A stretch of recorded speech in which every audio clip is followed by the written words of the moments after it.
Hello everyone, welcome to today's review session. Today I'll be reviewing games from NAOL Season 19, Round 4. I got 3 exciting games to go through, so without further ado, let's just jump right in. We have Vanecho Black versus Dark DJR BB98 White, both 7K. So let's see what they got for us. And we got a very... This is what I call the first Joseki I ever learned, because it was the first Joseki I ever learned. It is a little bit out of style, but no problems. And then white invades 3-3, early 3-3 invasion. And then black plays this and then does Hane and then extends. And when white extends again, this does show that white does keep up with... what's the term? Up-to-date AI information, although this is now a few years old at this point, as opposed to doing the old Joseki of Haneing and connecting like this. This is what made early 3-3s not good. Not making that exchange is what makes it good. But the thing you need to try to get is you need to try to get a stone somewhere on the left side to threaten this E15 peep. This is the whole idea with the early 3-3 and then not making the exchange on the left. So you generally want to look for the spot that's one space away from D10. I should say one space jump away from this spot at D10 or the side start point. Because the 3-3 is a symmetrical spot on the board, it'll always be the same.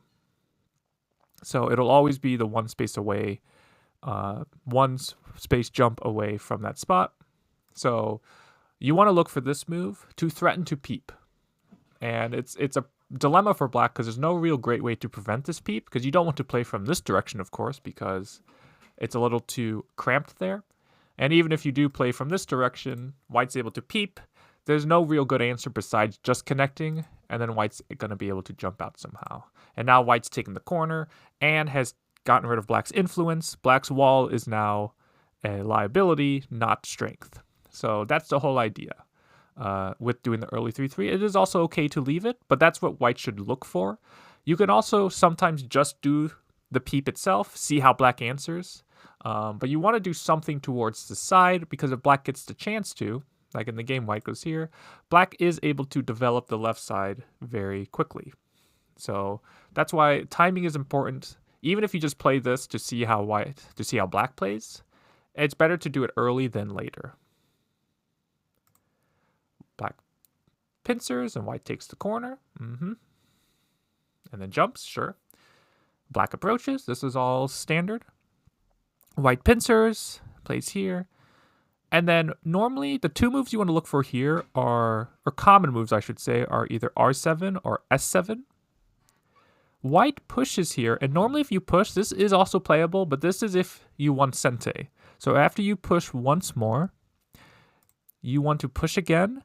The reason why you want to push, even though you're pushing from behind, your move is more threatening. If black goes elsewhere, this Hane is more threatening because you are taking away black's liberties with the push. So black will usually just answer, and now you have extended enough to take Sente. So white could just go somewhere else at this point. With the idea being, if black blocks, you're still alive in the corner. And if we look at black's right side, it is big. It is big, but it's not super big, I guess you could say. So I think this is possible for white to, since the right side isn't that big, it is possible to play this way. There's definitely a better move than M5 as well. That was just an example move. But I think jumping then, because the thing with after you jump now, and white, we kind of see in the game, is white fixed. Because there's still Aji of this push and cut. There's still problems with this bump here at R3. At some point, again, timing's important, but there's still problems here with white's liberties. So that's why if you want to get ahead, you want to get ahead early as opposed to jumping and then doing it. Because then, as we see, white had to go to the second line here. And then here, black, you just missed one exchange, I think once you see it, it'll hopefully make a lot of sense. Simply, you just needed to pinch. And I believe pinch is what In Seong, famous Korean, now lives in Europe player, very strong. The pinch, where you play inside of a diagonal like this. this is simply just threatening to playing R7. If white Ataris, this isn't even Sente. You can simply just Atari through. And even though white gets a Ponuki, since the corner is dying, you can still attack this white group, and you've taken away all of white's points on the right side. So white will probably have to answer simply by connecting, and now the move white plays in the game is not possible anymore. Right? In the game, white was able to Hane here. White was able to make good shape. So I would make this exchange here, making it so white cannot make good shape, get a good follow-up. Now, if you're not going to go there, I understand the reasoning behind this move, but whenever you have this huge wall, you're actually over-concentrated yourself, right? If you have 2 stones, you should extend 3. So you've followed that, but you don't have 2 stones. You have 6 stones. You are super, super tall here. You're super strong. So instead of playing inside like this, you want to continue building. So I'd think to play a move around F10 again. We're trying to keep in mind good shape. So F10 is obviously a large knights to C9. So these have a good connection. And now, because we have so much strength, even if white comes in, white would be inside of our sector line. This is why we're able to play these big Moyo moves when we have such tall structures, tall walls. So yeah, this is a little bit inside is the problem. White Hanes though. And then black goes here. There is some Aji there. There is some Aji, but I think you definitely have time to at least Hane here first. If white extends, then you can play some defensive move. Even if white double Hanes, you Atari once, then extend up. Once again, if white fixes, then you can still play some defensive move. You're basically helping your stones here a lot by getting the stone at P10. Or at P9, I should say. But when you play here, allowing white to stand up, now you've really damaged your bottom side, your bottom right. So black plays here. This is a nice shape. This is the shape you want to get. White plays knight's move. Here, white's so far, besides maybe not exchanging the left side first, this is white's pretty much first mistake. Is this is a very crude move to play this bump here. It's better simply just to play here. If black Hanes, then you play your same move, and there's going to be problems in black shape. Black probably will never take that move because your shape is a lot better, a lot stronger than black shape.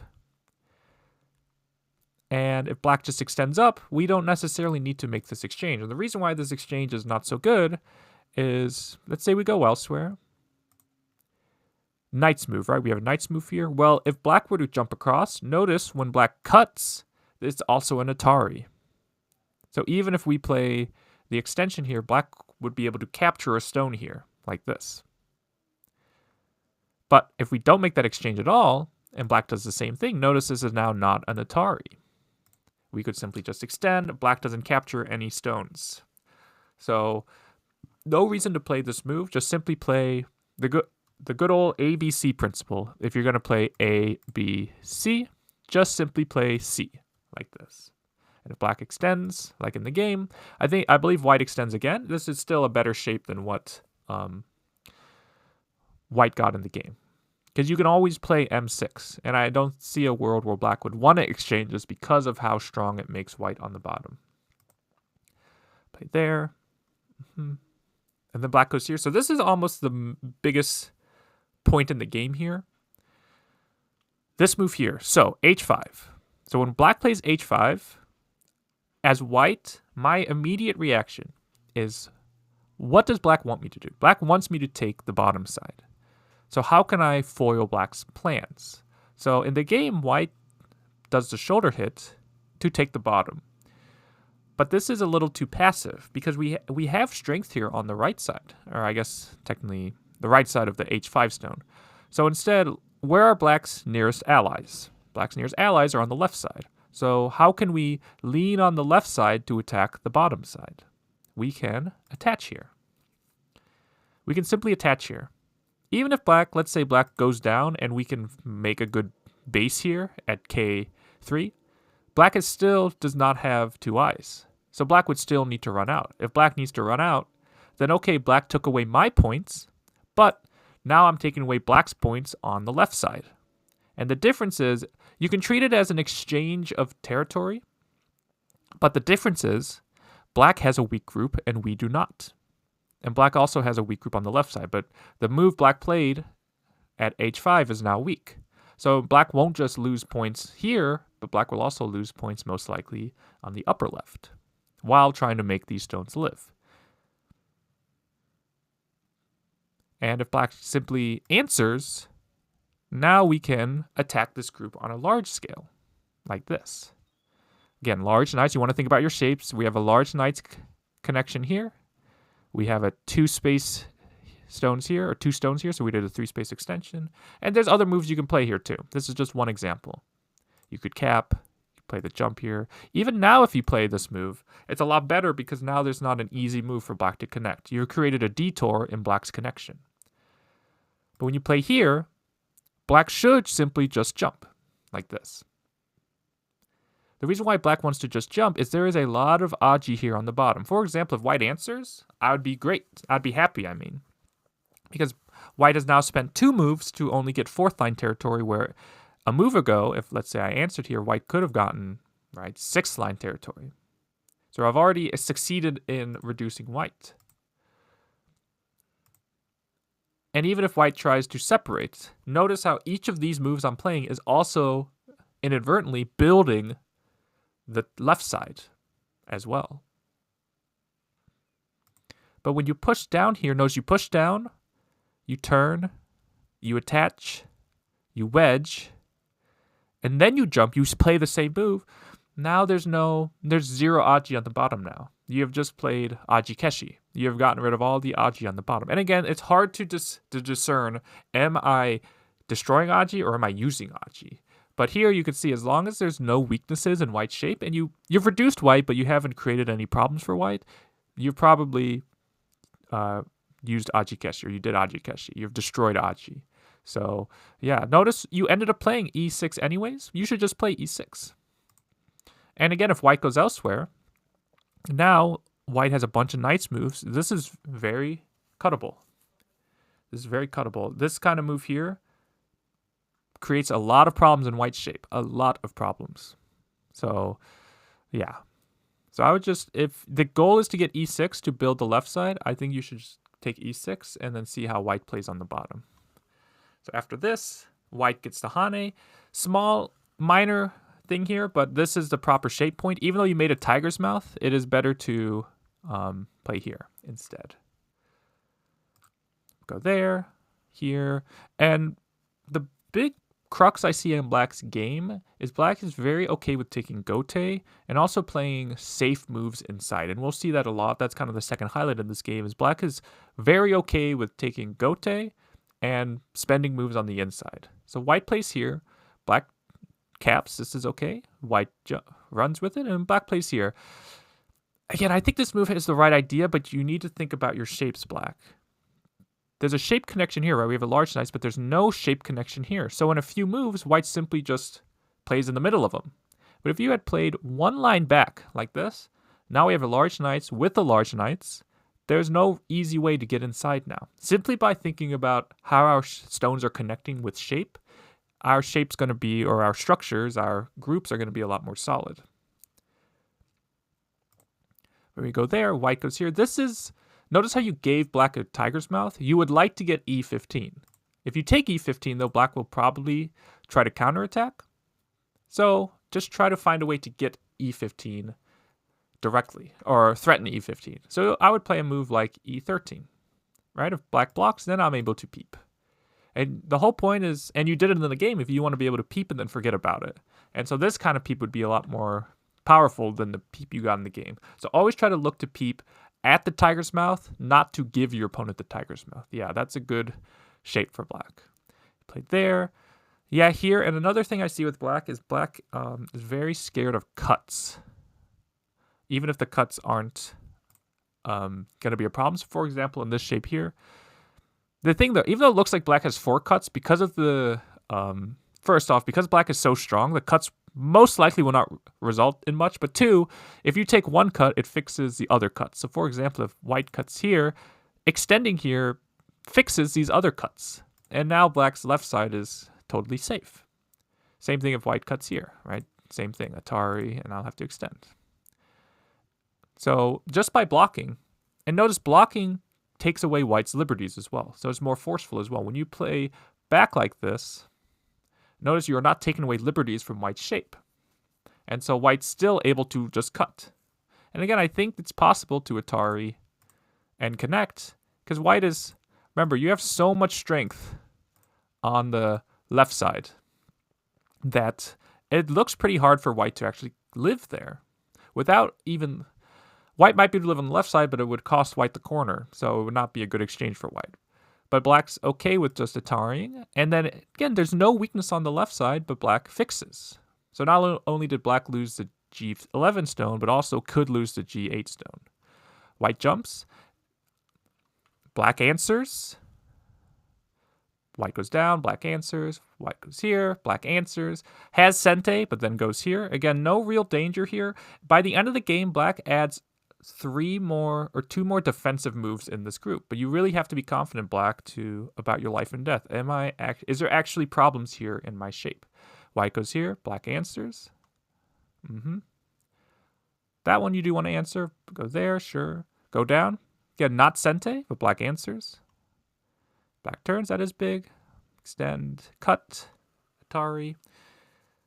Here, there's another mistake here for white, because there's, again, you have very strong stones here. Connect, you can Atari here to capture 2 stones. Or if anything, you can play inside of the bamboo joint like this. And now black's going to lose something. If you go here, black's going to lose the 3 stones. If you go here, black can lose the 1 stone. Just peeping is a little too passive. White goes here. Again, this is a nice endgame idea, right? You can connect either way, but if M1 is too threatening, it just doesn't work as well in this case. If you have to answer on the bottom, then of course you're just going to lose that stone anyways. But the key here, and what I want to illustrate for black, is black simply Ataris and then even plays another move on the inside. So not only is black not getting around the board, but is also playing unnecessary moves. If anything, black has an eye at R3. So black should at least, if black's worried about life and death, at least just play here. But again, just to illustrate, in this here, white played here, black answered, and then got gote. White played here, black answered, got gote. So black is not getting around the board where black wants to get, for the most part. So as black, you really want to try to take initiative in your own hands, as well as really think about if you need to add moves in certain locations. So we get this. This is fine, B7. If you don't plan to fight a ko, at least take it once. Because if your opponent is ignoring the ko, then you'll never need to play B7. But even just forcing your opponent to make a ko threat, whatever that may be, let's see. Does white even have ko threats? Let's say this is a ko threat. Then you've made your opponent use a ko threat. That is a resource they don't have anymore. So even if you plan to not fight a ko, always take the ko at least once. Play there, yep. Push, push. And then here, what is the life and death of this black group? What is the life and death of this black group? Not a trick question. Black is 100% alive. There's no way for white to get rid of this eye at T13. No way to get rid of this eye at P12. Black has a big eye here, just completely alive. But black adds a stone. Play there, Atari, yep. So white's able to connect under, push. Black pushes. What is the weakness there in black's shape? Is there any weakness? Black's still connected anyway. So this is what I want to illustrate for black, is you're playing a lot of these unnecessary moves that are losing you points, as well as you're not getting around the board to where you should be trying to get to. So yeah, white's play I'm very impressed with, actually. But black, I think you need to take initiative more often than you were, at least in this game. So yeah, even here, no reason not to get the extra point here. So again, I think black is defending areas and cuts that don't need defended. And yeah, by the end of the game, even though black got the left side that black wanted, it was just not enough. White wins by roughly 30 points. Let's see. Yeah, white won by 38 points. So white won by like 30-ish on the board. So yeah, so white, I think you did pretty well, actually. And black, I think, again, you need to take initiative and really ask yourself, do I need to fix or not? That it's going to help you a lot. But yeah, that's game 1. Now let's look at game 2. Okay, here we are with game 2. We have buzzsaw black versus ravenofwinter white, both 11k. It's another even match like game 1. Let's jump right into it. We get black playing clearly an opening day enjoy, right? The 5-4 into the 5-3. It's so uncommon. I didn't know I didn't know the coordinates, but yeah, this very tall, very high Shamari. And white, if you ever see your opponent doing something, and I'm not saying this is what you did per se, and you don't know how to punish it, or you don't know what it's looking for, you generally don't want to play near it. You want to almost forget about it. Like, okay, black, if you want this giant corner, I'll just let you have it for now and see what happens. When you play inside like this is generally what your opponent's looking for. So I would be playing this. You might want to play it and see how they answer, but I would not continue here. I would not try to continue here because, yeah, this is going to spell danger for you in a lot of cases. White attaches. Plays here. I actually really like this for white. Again, you're not pulling back to create a heavy group. So I like trying to stay light by playing a knight's move. And this knight's move is also how you cut a knight's move. You jump across. You don't try to cut like this. Black plays there. White pushes. Cuts. Ataris. And black takes. White fixes. And then first talking point here, and I say this a lot in my normal videos, but I'll repeat it again here. So first problem for black is you do not need to answer. In the game, black answered, but this is a common case of I versus no I. If black goes elsewhere, white has to go here to try to kill black. But as long as we know our Tetsujis, belly of the 2 stones, there's no danger for black here. And even if we didn't do that, if we just thought about taking away liberties, there's no way for white to get rid of our I. So it's I versus no I. But the bottom line is you do not need to fix here as black. But let's say you did want to fix. Before you fix, ask yourself, so in your thinking, in your reading, you have decided I want to fix. So before you fix, ask your opponent questions, because after you have fixed, the board has changed. For example, if you fix, let's say white goes elsewhere, are these 2 stones as valuable? They are not as valuable, because if you take them, you would not need to play S17, right? Imagine you had Atari'd first and then taken. Would you play S17 after you've taken? No, you would not, of course, right? You're already 100% alive there.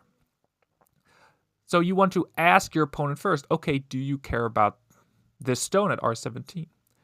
So, but first, black should Atari here. Or peep here, I mean. Again, white doesn't have time to go here because this cut is a sente move. So white has to connect. Then you Atari. And again, if black chooses to connect, or white chooses to connect, and you decided you're going to play S17, you have now forced white to make heavy shaped in order to force you to play S17. So the thinking is, okay, I have decided I want to play a move. In this case, it's a move that cuts a cutting stone and makes my group alive.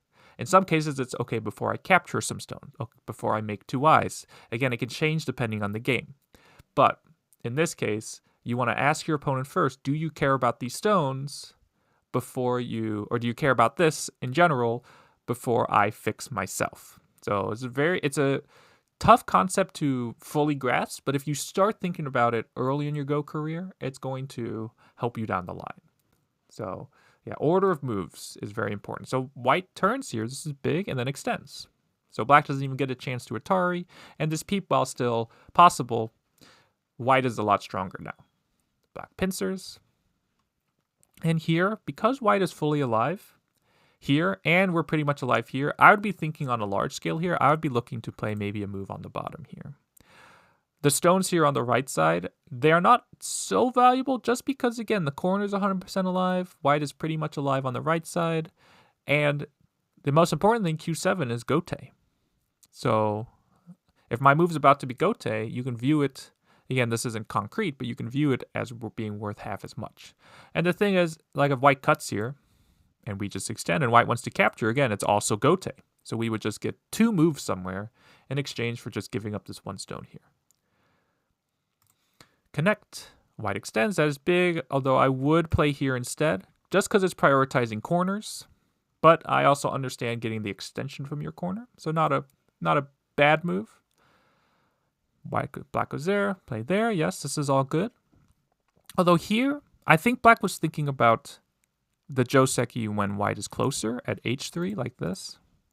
Where while, again, there are new moves because of AI, this is totally fine. This is considered joseki. But notice, it's joseki because we are at least not fully connected as white. There's at least a shape connection here of this big, what is this, the big bend or big bulge? Basically, this double knights move is a connection. But when white's a little bit further away, notice the shape here is not as good. So instead of playing simply down at f2, in this case, we can play g2, I mean. If white plays the same move, notice now we are fully connected here, fully connected, and white is fully disconnected. And whether we do this now or later, g2 threatens h4 a lot better. Whereas playing here still technically threatens this, but it's just it's not as good.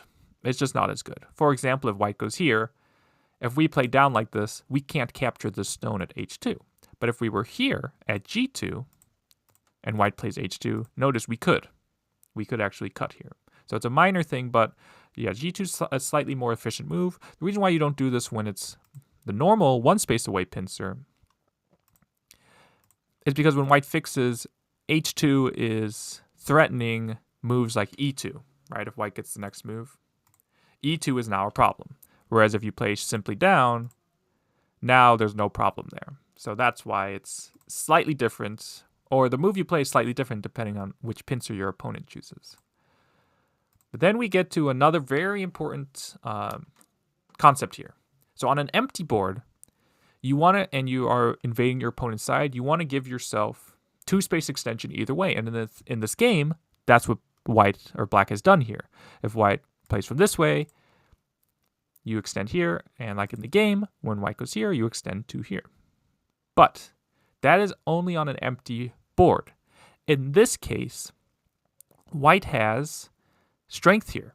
So you actually don't want to play towards this area here. So what you can do instead, since the board is not empty here, and there is a better way for your opponent to push, what is another concept that we understand with thickness? And again, that's very vague, so let me answer my own question. It's you want to push your opponent towards your thickness. You do not want to make points with your thickness. So when you go here, okay, white would probably never play this direction because white would be making points with the thickness. So the answer here is 100% of the time going to be the better option because we are pushing towards our thickness as white. So instead, don't think about what your opponent wants and try to make that uncomfortable. So for example, the better option is to play here. Because if white plays the same extension here and we extend, we are now not as close to white's wall. Okay, well, what if white goes from here? Well, while white would be getting a further extension from this, white would still be extending from their own thickness, which is not what you want to do. And this 1 space difference is going to make all the difference. For example, not that white would do this immediately, but this move at b3 is generally sente if you want the corner to live. So black's going to answer. And then what if white makes a hanging connection? Notice this c6 stone is now getting shoulder hit by this move here. If you Atari in the corner, white could crawl here, and now your entire base is undercut. So, but if you block, now white gets this hane. White's already gaining, even though white lost potential on the left side, white's already gaining it back in the corner. But if you're just 1 line further away, like if you went here, notice now white's hanging connection is now not touching, it's not shoulder hitting the stone here. So your base is a lot more secure, and it's because you're further away from white's thickness.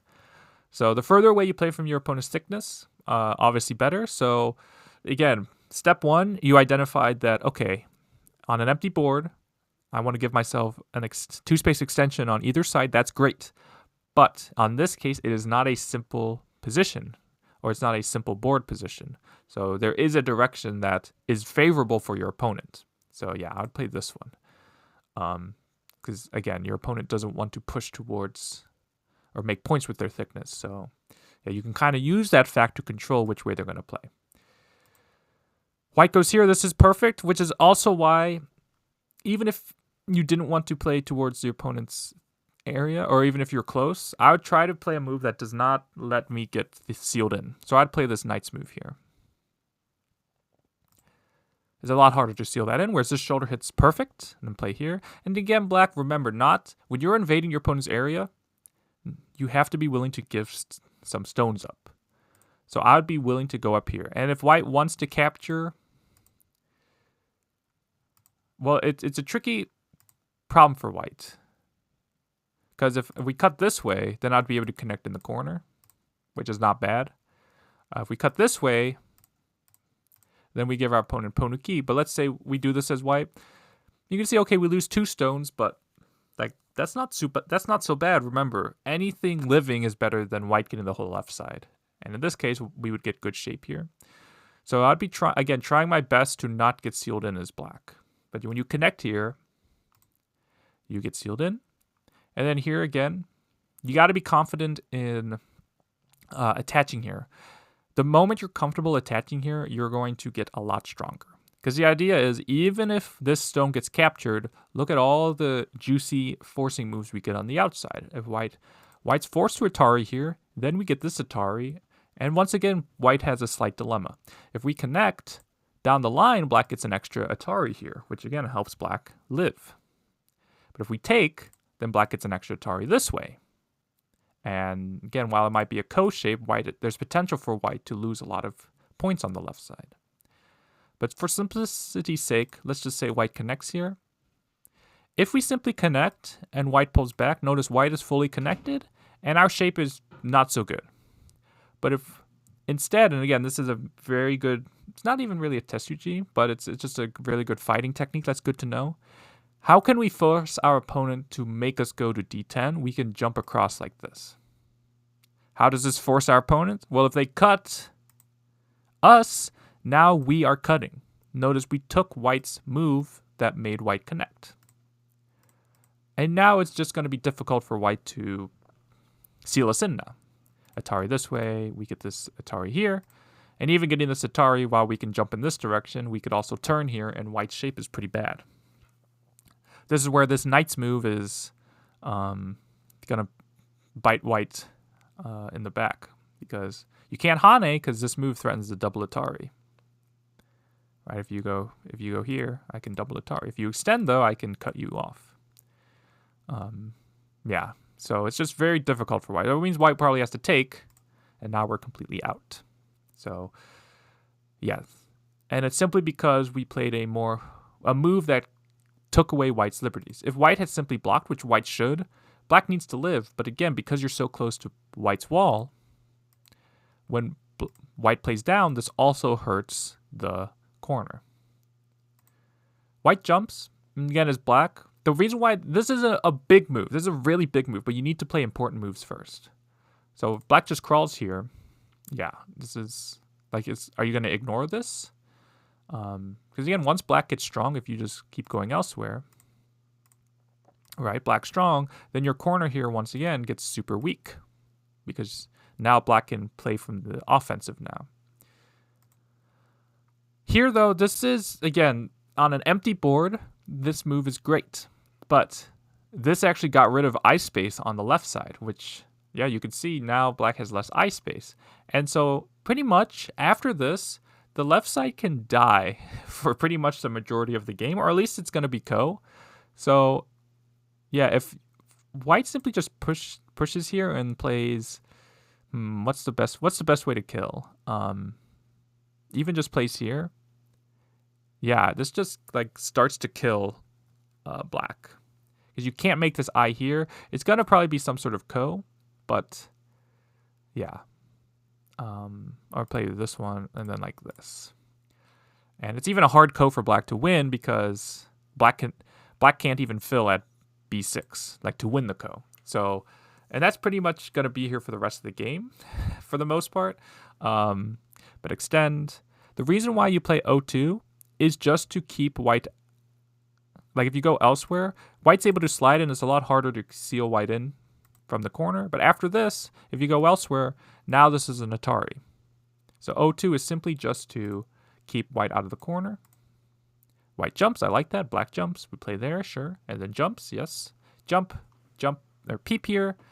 White pokes here, yes, fixing. White had double nice move, so white fixes. Black goes here, this is perfect. Instead of just connecting, black envisioned white getting this push, and then said, how would I fix this now? So this is very good move. And then white goes here. So this is where you need to pause and ask yourself, what is white really threatening here? Because if I go elsewhere, sure, white can push down, but there's no more sente moves for white. All white has gotten rid of is about 2 points. 2 points. So, okay, it's 2 points in sente, sure, but it's 2 points in gote for me. So is there a move bigger than 2 points gote? And there definitely is on this board. White pushes. Once again, there's ways to try to fix this in sente. If we push here, this is more forceful. If white answers, then we've already fixed our weakness. Sure, white can push in once more, but again, we bleed a little bit here, a tiny bit, but we get something bigger elsewhere. So really trying to ask yourself, is what my opponent's doing sente is going to help a lot. White goes here. That's an okay move, but if you're going to play here, you should really look to, like right here, try to get O18. That's what makes M18 a nice move, as it threatens to cut next. But white peeps, plays there. Black jumps, and then black attaches here. And this is okay, but generally speaking, you want to invade early, even if you don't plan to activate the invading stone entirely, you want to invade early. So even at like this point here, I would be thinking to attach here. Because right now with the center wide open, white has to think differently. But once the entire center is sealed off, it's a lot easier for white to decide what to do. So white just goes straight down and then plays from under. Here you can clamp, because black is very low on liberties, so this clamp just works here. But this is the right idea. Take out the base, force black to run into the center. This is all good. Here, slight mistake to Atari here. You have two options here. You can Atari here and connect. Again, in this kind of cross-cutting fight, you can see these stones are fully connected, even though black gets this Atari. And still not an eye up top. So you're a lot stronger here. Or you could Atari and then extend here. And if black cuts, capturing that one stone is not an eye. The way you played white, you gave black an eye. So peep. Played there, yes. And here, black, when you're trying to live in this kind of scenario here, you need to look for forcing moves that attack your opponent's shape. So for example, playing here threatens black's not only the tiger's mouth, but also the knight's move. So this is actually a really hard move for black to answer. Is black going to fix here? Well, then you get another potentially forcing move here. And this is helping you make ice shape here as well. But when you play here, this forces white to make good shape. Like this. Right? White makes tiger's mouth. And then when you allow this capture here, now white has no weakness in the center, which makes you basically infinitely weaker in the center as well. So white plays there. Poke. So black tries to live here, but there's just not enough space. White cuts. Here, white, it's very important to actually get this move because black has some nasty follow-ups. And you can see if black even cuts, there's just not really much black can do there. So black ends up dying there. And, yeah. There is Aji here, which they eventually use. But, yeah, there's also still, the left side can still die. We get that, Atari, connect. Cut, yes. Connect. Throw in. Here, this is a snapback, so you don't need to take. This is a snap. White is already captured. If anything, you can at least take here if you wanted to take locally. But get the Hane, sure. Even at this point, it's still, if you push and then go here, it is still a ko. So even after black fixed, it was still a ko, but then white went there. And yeah, just even white makes a pretty big blunder here right at the end when white played here. Where is it? It's coming. Play there, yep.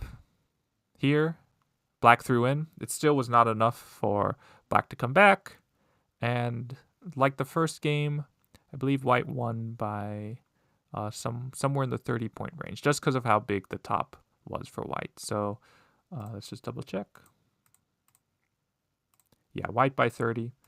And so I think for both sides, really ask yourself, where is the biggest spots on the board? There was a lot of moments where there was a lot of micro playing, even in the center here when black was jumping in. You can see black was playing towards the center where black could have maybe been instead playing towards the top, and as well as looking for life and death, because this left side here was pretty much hanging the entire game. So yeah, definitely that should have been resolved much earlier.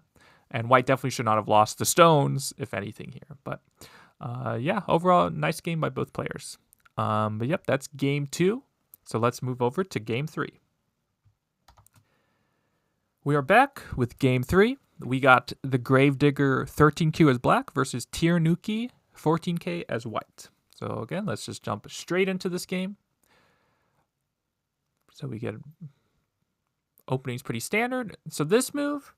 So I'm very surprised with white's response here, because I think normally when your opponent plays like a suboptimal joseki move, it's not always obvious how to punish it. But white's jump here I think does it perfectly, because when black fixes, black's shape gets very concentrated actually. This looks to me like black went here and white went here. Black would probably never just extend like this. It's very passive. Black could have Han'd here, or if black wanted to, black could have Han'd here. So it kind of forced black to make this shape here. So I actually think white's one space jump here is very, very good. So for black, instead, if you want to play towards the right side, and again, you might have been thinking, if you have one stone, extend 2. But in this case, that's if you're playing in your opponent's area and all you can do is make a base, like you can be counterattacked. So instead, you want to play either this. If you want to play locally, play this diagonal or play the knight's move here, because I think white played really well here and then got the extension. So this makes sense. Black jumps. So here, so I think the jumping here is okay for black, but black has the right idea with this move, but you need to help your top side first. So instead, playing a move out into the top side, not only does this reduce white's top side, but if white were to, let's say, play towards the left, then okay, then you can get a return on the top. But if white plays somewhere on the top, now you've strengthened your group here, then you could play some move on the left side. And if you're going to invade, unless your opponent has a lot of stones, it's generally better to play on the third line, because the third line is threatening to go inside of your opponent's base here. So you can go inside of your opponent's base, you can come out into the center, or you could go towards the lower left. So this stone actually has a lot of directions it can go. But when you play here, the left side, or going towards the upper left, is not as viable. And white here, while this move is okay, you really don't want your opponent to connect. So I would be playing some move out in the center like this. This attacks not only the upper left, but also the left side stone that black just played. Because when white goes here, I really like black's one space jump here. It was as if black jumped here, and then white went here and allowed black to play at d10, which isn't the end of the world, but now your upper left is potentially sealed in as white. So white invades here, black pincers, white goes there, and black plays here. Yep, this is all fine. If you're going to play here, white, you want to play here immediately. You want to play here immediately because it's one stone to one stone. It's harder to decide which is bigger for your opponent to take. Now, in this case, black will probably want to take the right side because black has the stone at R9 and really build the right side. So in this case, it's like, this is still okay for white, but like it's not the hardest decision for black.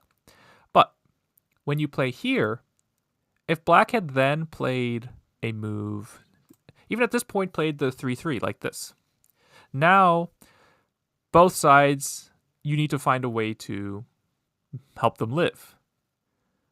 But this side doesn't have a base, and this side base could get taken away.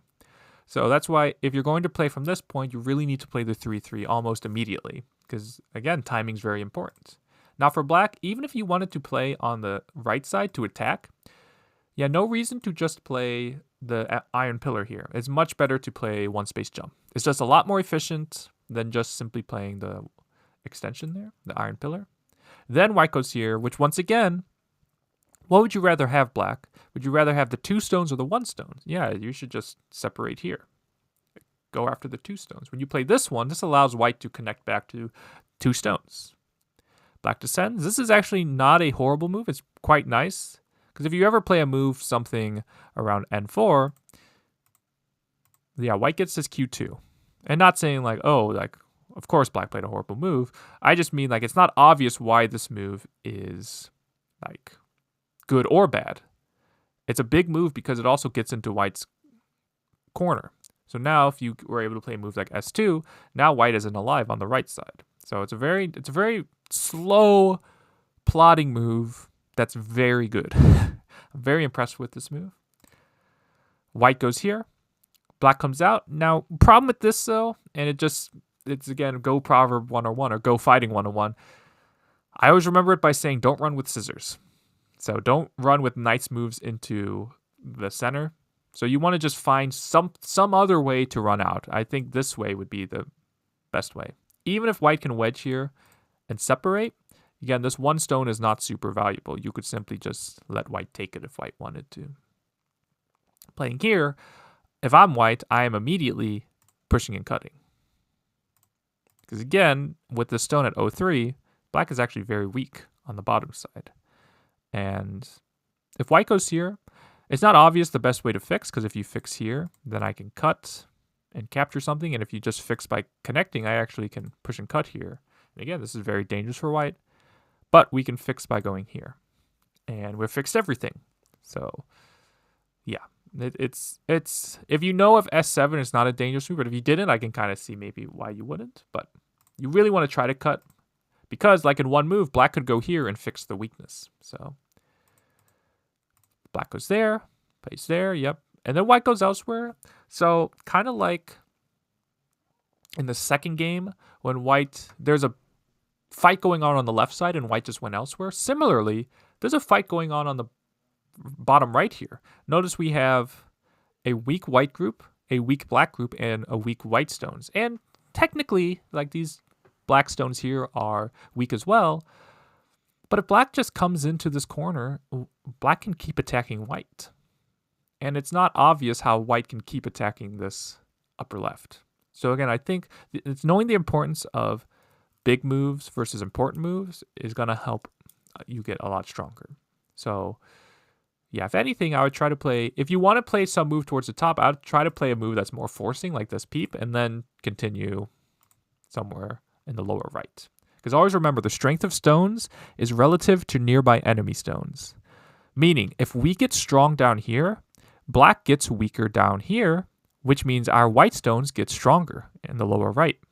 But if black's able to even just take away the base, or let's say black makes this exchange and then takes away the base, you can just see how much, if black gets stronger, or if I get weaker here, black gets stronger here, which means white gets weaker here. So that's why a fight is so important, to try to continue playing there, because each move swings the position so much more. So yeah, big move, not important though. Black answers though. And the reason why you don't want to make these exchanges, black, is notice, okay, even though you have given yourself a base, the space white is getting on the top side is bigger than the space you're getting on the top side. So these are exchanges you only want to make in dire positions. Otherwise, you want to try to find a more efficient way to play, maybe even out in the center like this. And when you haven't made these exchanges at H17, like notice here, white gets very solid up top. If you haven't made those exchanges and you just go elsewhere, then later you could even maybe come in, or you could maybe threaten to cut while coming in deeper. So yeah, these exchanges here, you don't get a lot of points there. So I would try not to make them. Black goes here, this is good. And again, I think black has the right idea, but this move is just a little too slow. It'd be much better even to come from this direction. Even if you don't want to make another weak group, just coming from this direction and flattening white. Notice how these stones in the center, not only helping my group, but also means white's getting weaker from this direction. So yeah, just turning here. Yeah, white doesn't need to answer. So white just turns. And then you play here, which again, if you had done nothing else, it would have been better because you forced white to hurt your shape, right? Like this, you forced white to peep you. Where if you had done nothing, like you could just do something else. Now, if you want to do anything else, this is where knowing good shape is very valuable. So this move does one thing and one thing only. But how can we fix our shape and threaten something else? And this is where, again, knowing your good shape is so valuable. We can make a bamboo joint. This bamboo joint fixes our cut. There's no way white can cut, but where it's more threatening towards the bottom. When you just connect here, it connects you, but it doesn't threaten the bottom side anymore. White peeps, and then goes here. In general, you want to treat peeps. Peeps are made to be played and forgotten. So I would make this exchange. I don't mind the peep, but then I would just go elsewhere, which again, I would be helping my 2 stones here, because again, look how weak the black stones are here on the bottom. So just every move, what you want to be doing is asking yourself, okay, first, are any of my groups weak? Yes or no? And then, depending on the answer, then ask yourself, okay, are any of my opponents' groups weak? Yes or no?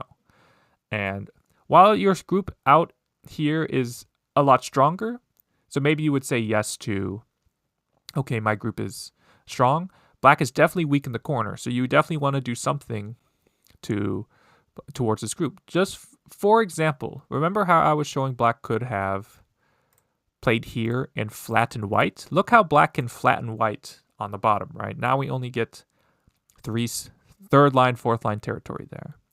Just imagine instead we played a move like this, and we can keep attacking black like this. Notice how we are making potential to make, and even if we don't want to play that last one, look how we're making potential 6-line territory now. And it has to do with because we are attacking. We are making our weak group stronger and making our opponent's weak group even weaker. Whereas if black's able to play from this direction, black's making their stronger group or their weak group stronger, which in turn is making our weak group weaker. So yeah, that's why fighting is so difficult, but it's so important. But yeah, even if you didn't want to, so peep is fine, but if you want to play locally, you want to just play a little bit faster. That's all. Extend. Clearly we can see though white wants the top or to build some territory there, which white got. And then black goes here. Yeah, so this is a little too slow. So if you play anything like this, then you could get pushed and cut, of course, right? So, but when you have two stones like this, you can always think to 1 space jump. So just pushing here with an empty triangle is not great. White goes elsewhere. Turn. White plays here. And then black turns here. So notice how all of black's last stones, this one, these 3 stones, were all right next to already existing stones. This is not how you want to play in general.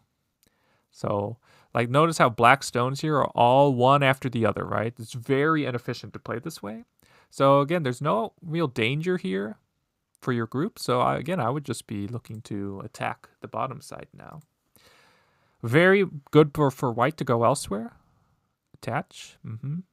Yeah, and this is where black starts to run into some problems. Connect. White goes there. Yeah, that's not a bad move at all.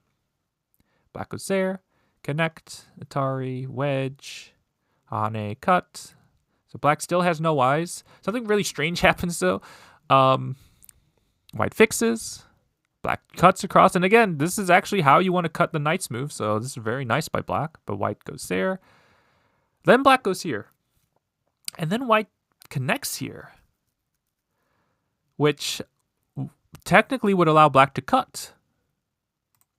And to be fair, there's no real co-threat big enough on this board worth the entire lower right.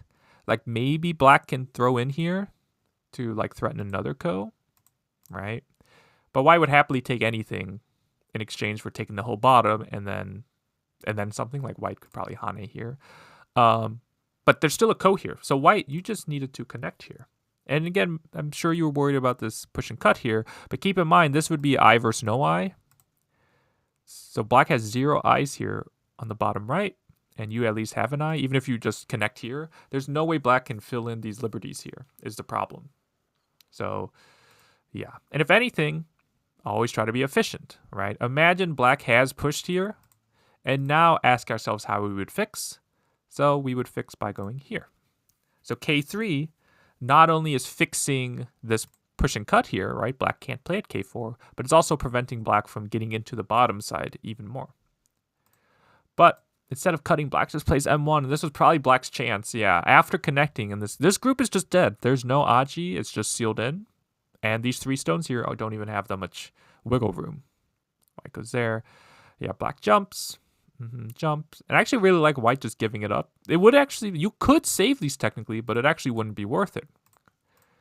We save 4 points, but our opponent gets into our side that's worth more. So I actually really like white going here. This shows a lot of maturity by white. This is really, really good stuff. Because now white notice, oh, I can get more in the center than I could by saving those 2. Yeah, and once again, like black, you can go anywhere else. This stone's not even threatened, and you played a move there. When you played D10 and then officially surrounded white in, this is the time to then really put pressure on the white group. This white group needs to live because it can't connect out into the center. So if white has to play moves like this, then you can see there's peeps here. That's very annoying for white. If white has to make exchanges like this, then white loses points in the corner here on the side, because now you can play sliding moves like B7. So this is why it's so important to, while the iron is hot, to really try to get your attacks. And again, if white just descends, even we can play this descend down. And if white has to protect the corner, then again, we can still slide under. So really, again, as I said earlier, asking yourself, okay, are any of my groups weak? Are any of my opponent's groups weak? And depending on the answer, trying to get to those spots when possible. White Hanes and Ataris. Yeah, once again, here, even if you plan to connect, it just would be a lot better to Atari and then connect. Just because when you play here, white's able to fully connect, whereas in this position, white is now not fully connected. Right there. And then goes here, but yeah, white just threatens the top instead. So again, this shows a lot. This is really good maturity from white, saying, okay, well, even if you can come in here, losing the top is worth more for you. So I really like this. Katari, yeah. Hane is good. Here, black can still live if black simply plays, whether you play any move here works. If you play E19, this works. You're alive here. If you play F19, this works. You're alive. And same thing with F18. But you just needed to live somehow. Black plays in the center here, like so. And then white eventually, or black even added one, and then white ended up killing. So, yeah, black, notice how, and you know, to be fair, maybe you're worried about life and death, but like a lot of these moves here are just white, one next to the other. So it's just not the most efficient. Really try to look at the board and see what are the big areas. And I'm not saying counting. I just mean just looking at the areas and asking yourself, what looks like a big spot to play? So black tries to play down here. And there is actually Aji to live if black simply... So white, you should cut here. This fixes your problems. By extending here, black could cut and then Atari and then be able to live like this. But yeah, black Hanes now. Double Atari was a little late. Yeah, as well as white here. This move allows black to make a very nice base. So instead, it's better to take. Because even if black Atari's here and connects, black is still not alive in the kind of left center here. So you could have played slightly more optimally. But when you were able to get B2, yeah, now this group is not alive. And black even... There was Aji, some Aji for black to live on the bottom. But yeah, black was able to... Black died here. So you can see black got cut off on the top. Black died in the lower left, although there was Aji to live, and black died in the lower right. So after a few moves, black realizes black can't win. Also, no reason to play. You're already fixed the cut, so you don't need to play there. But after white played here, which actually was a pretty big spot because this Atari threatens a double Atari, so black could Atari and connect like this. So this was actually a really big spot for white to get. But yeah, after this, black resigned. Because, yeah, it's... Black got the right side black wanted, but besides that, not much else. But, yeah, so for white, I'm actually very impressed with for 14Q white, I'm very impressed. This was very, very good. You're very good at knowing when to ignore and when not to ignore, or at least trying to ignore, which is good. And for black, really just identifying weak groups on the board and helping out your groups, trying to stay connected. But also, if your opponent has weak groups, just knowing how to attack those groups, as well as just not playing your stones one right after the other, trying to expand on a large scale, trying to build on larger scales. But yeah, that's it for Game 3. That's it for Round 4 from Season 19 of NAOL. And I'll see you all in the next review session.